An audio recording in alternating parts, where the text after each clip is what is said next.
સ્થાનિક ચૂંટણીને લઈને રાજ્ય ચૂંટણી પંચ આરોગ્ય વિભાગે નિર્દેશ આપ્યા। આરોગ્યલક્ષી સુવિધાઓ સુનિશ્ચિત કરવા અંગે સૂચનો અપાયા છે। મતદાન મથક મતગણતરી કેન્દ્ર પર આરોગ્ય ટીમ હાજર રહેશે।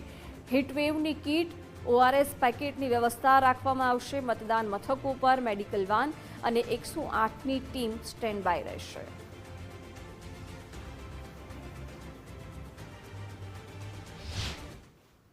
આ બાબતે સૂચિત કરવામાં આવેલ છે, એટલે કે જ્યાં બી ચૂંટણીની તાલીમ ચાલતી હોય અથવા જ્યારે મતપેટી વખતે રિસીવિંગ સેન્ટર અને ડિસ્પેચ સેન્ટર જ્યારે થવાના હોય, જ્યારે ઇલેક્શનની ગણતરી ચાલતી હોય તેવા સ્થળે તેમજ મતદાન મથકો ઉપર દવાની કીટ ઉપલબ્ધ રાખવાની થાય છે, જેના માટે અમે સૂચન કરેલું છે કે પ્રાથમિક દવાની કીટ તમામ સ્તરે ઉપલબ્ધ રહે અને તેમાં ખાસ કરીને મુખ્યત્વે હીટવેવમાં જે ખાસ દવાની જરૂર હોય છે તે ઓઆરએસ છે, ઓરલ રિહાઇડ્રેશન શોટ, એટલે કે જે પાણીની અંદર એને નાખીને ઓગાળીને પીવાથી હીટવેવ જેવા વખતે ખૂબ સારી કામગીરી થતી હોય છે।